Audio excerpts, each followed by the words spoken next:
Alright, the last video of the day I'm shooting, because I'm starting to get tired, man. Let's get into it though. Shouts out to the people we play the game Pirates, Vikings, and Knights. That was like an old school chivalry-esque game, but it's free. People downloaded it all day for us to play for a couple hours. And I'll tell you, it was worth it. It was fun as fuck. I love games like that. And so to follow up, we're gonna watch a video why pirates are nothing like what you think. So let's get into it, man. I don't really know that much about pirates other than they were disgusting humans. And the bread they ate had bugs in it. And that's about all I got for you. So let's get into it and check out why they're nothing like what we thought.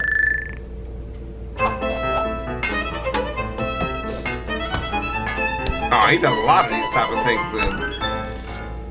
Okay. Welcome to Hilarious Helmet History, the show where your cultural historical misconceptions are even sillier than my helmet. This week I'm wearing the helmet of the scurvy seas, a pirate hat, because we're talking about pirates, the outlaw rock stars of sailing. Also, and I really like this guy. So I'm speaking English, so when I say pirates, you're probably picturing white European pirates, such as this famous, crazed international criminal, or instead of him, Blackbeard, that other guy. Anyway, you're wrong about these people. Though you do know how they really looked, you're wrong about almost all the important stuff. And you're super wrong if you think white European pirates, your favorite kind of pirate, were more than a blip on the historical radar.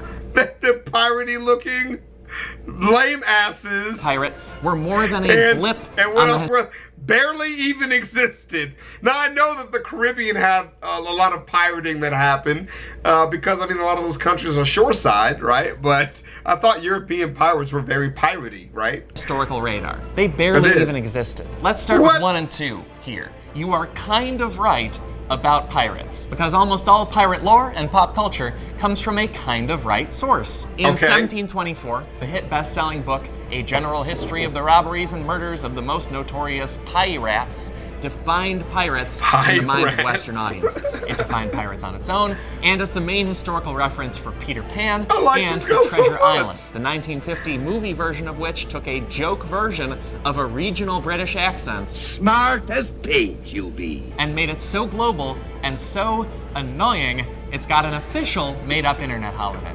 All that came from one book, and this book had a mystery author writing under the pen name Charles Johnson, whose real identity is a mystery to this day. Look at all these Charles! And Charles Johnson listed almost zero sources. I know a Charlie Johnson. That makes that funny. He made lots of stuff up.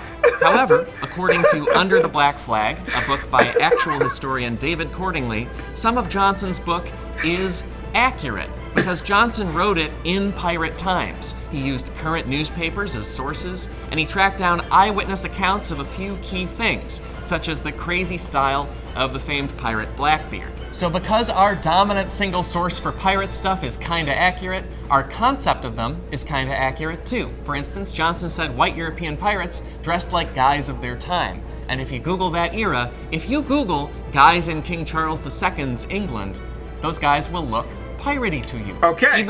Wait, hold on. I want to do that. Sorry. He asked me to do it. I'm doing it. Guys in King Charles II's England. Why did I put that into the search bar in YouTube? But it gives me the same kind of face. That's a very specific thing to get a very specific picture. Okay, look, you know, some of them could be pirates. Yeah. It's England. There we go. Those guys will look piratey to you. They look kind of piratey. Even the fancier guys look like fancy pirates. Yeah. Also, pirates often lost hands at sea. Many famous pirate captains had Ahab-style peg legs. When raiding a ship, pirates really swung over, armed to the teeth. Even eye patches might have been common, and in a way that's cooler than you think. This is because good if you have two working eyes, an eye patch is an old-timey night vision goggle.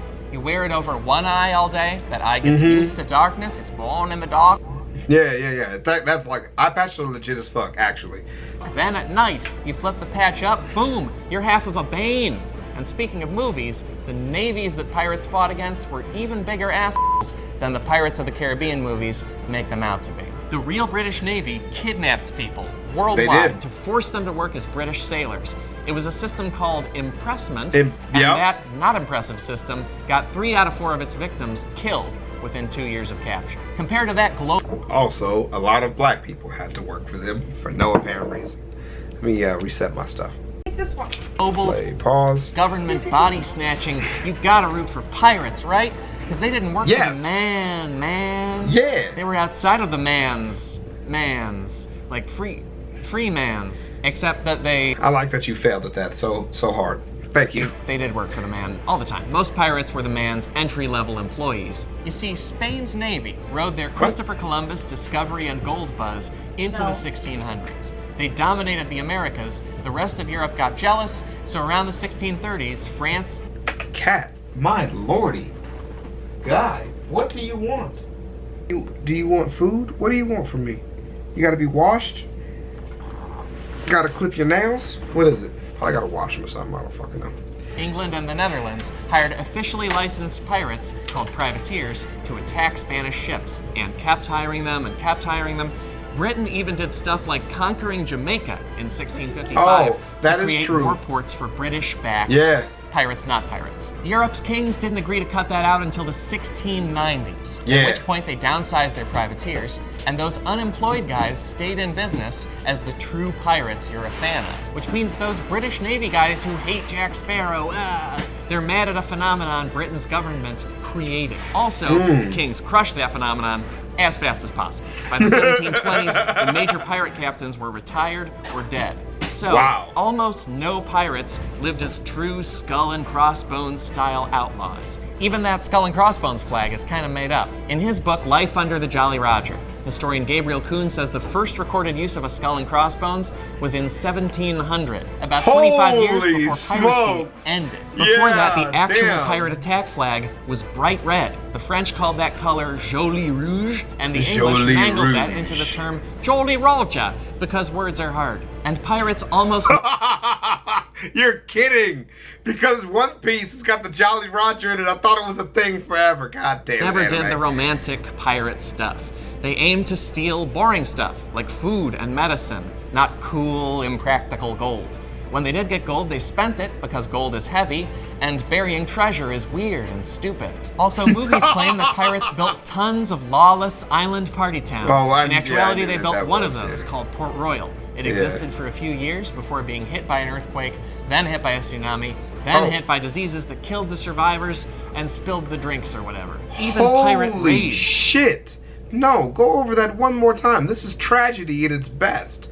What? In reality, they built one of those called Port Royal. What? It existed for a few years before being hit by an earthquake, then hit by a tsunami, then hit by diseases that killed the survivors and spilled the drinks or whatever. Even pirate raids probably stunk as drama. Accordingly writes that in pirate times, the average merchant ship had a crew of 10 to 18 people. The average pirate ship had a crew of at least 30 and up to 200 people.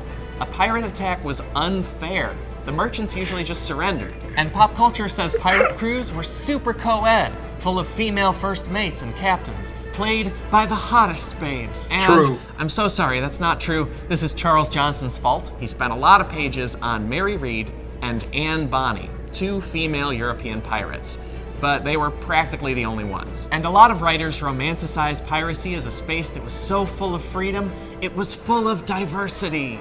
But white European pirates came from that culture and that era. They practically never hired non-white people as anything but manual labor. And pirates treated captured slave ship cargo as like cargo. Yeah, that's legit as fuck. That's what I was saying before about the black people thing before. Like, it's awful. It was actually fucking awful. Because pirates were mostly assholes.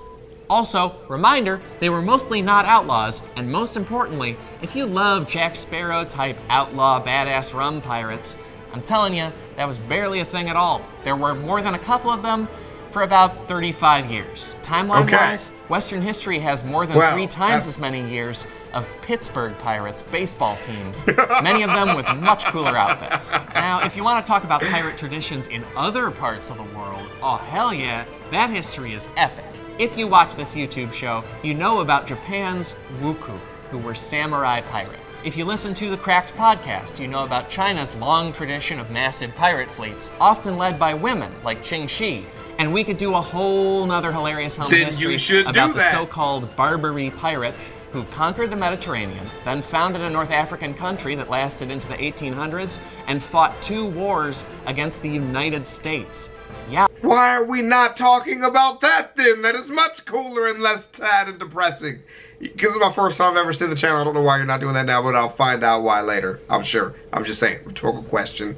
Still just saying that thing is cool and I'm hyped. Thomas Jefferson and James Madison both fought pirate wars, and somehow there is not a Disney movie about that, even though I keep sneaking both of those Hall of Presidents, President robots, onto the pirate ride with me. Which is a crime. I'm going to jail. This is our last episode. Sorry! Alright. Damn, that was fucking legit. What the hell?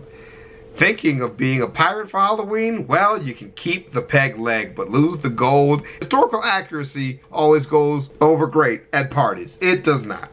But it is funny. That was amazing. This is, okay, I follow podcasts, so if you guys follow podcasts, make sure you check out his podcast for sure, because I'm sure that's magnificently wonderful. And we'll see you guys in the next one. The pirates are significantly not ruined because there's still hope. Still keep hope. It's not gone yet. He ended it with hope. A lot of other cool pirates, just not European-y, Jolly Roger-y type of pirates, all right? I'll see y'all then. Peace. Crocs, Crocs, Crocs, Crocs, Crocs, Crocs, Crocs, Crocs, Crocs, Crocs, Crocs, Crocs, Crocs, Crocs. I'm rocking Crocs. I'm rocking Crocs. I'm rocking Crocs. Wearing Crocs, boy. I'm rocking Crocs. I'm rocking Crocs. I'm rocking Crocs. Wearing Crocs, boy. My Crocs are gold. My pops is old. My Crocs got soul. My Crocs are bold. I go to church wearing Crocs.